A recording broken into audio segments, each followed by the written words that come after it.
Hi, this is Norman Kochnick here in a rather darkened looking vehicle. And just to let you know that I thought it was worth talking about the fact that Australia has played New Zealand in a T20 match, and it's been basically a shocker. In fact, Australia have been, I would argue, embarrassed by New Zealand after New Zealand actually were 5 for 184, and young Devon Conway missed out a century. He actually got 99 and out, but he actually batted fantastically, and it was very, very impressive indeed. The Australian bowlers were quite ordinary. Jai Richardson took 2 wickets, which was relatively good, and Daniel Sams took 2 wickets, but generally Australia bowled pretty ordinarily and left themselves in a situation where they were chasing 184, 185 in fact for victory. And Australia lost some 5 wickets in very short space of time, and they were very much on the back foot. Both typically Bolt and obviously Southie bowled particularly all taking 2 wickets each, carving up the Australian upper order. We have to remember that Australia have got both Wade and Finch opening. They didn't bat very well at all.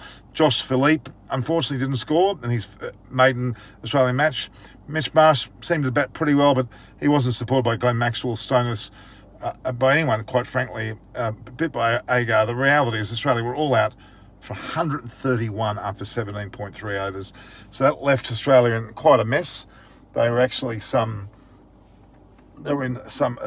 dire straits actually. So New Zealand actually won by 53 runs in a very ordinary T20 match.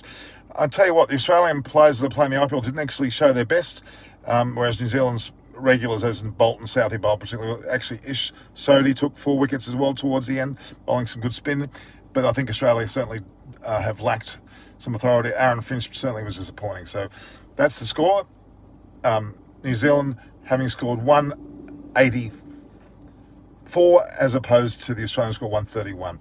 And I've got a comment there from one of the fellows about why don't we cover Pakistan. I certainly will be covering every single match, so don't worry about that. So this is Norman Kochnick here from Eyes on Cricket with Norman Kochnick. Again, giving you an up-to-date on the Australia versus New Zealand T20 match, which will lead into a number of matches, obviously, in that series, as well as obviously the test match coming up on the 24th between India and England.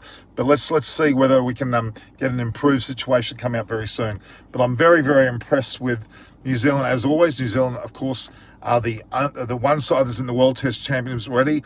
India and obviously the likes of England have to win 3-1 in their series coming up, which is going to be very significant. The next test being, of course, the pink ball test, which will be in Ahmedabad, and followed by another test in Ahmedabad, a regular test match, that is. The reality is the paces of James Anderson, they're probably likely to put Anderson and Broad together. But the reality is Australia have failed today quite significantly. 131 all out and 17.3 overs, didn't even reach the 20 overs. New Zealand, 184, magnificent, 5 for 184. Bolton, Southie, as I said, did very well. So thanks for joining me. This is, I thought I'd best cover this particular match. Clearly, we'll cover a lot more. We've got the preview of the test coming up with a number of special guests.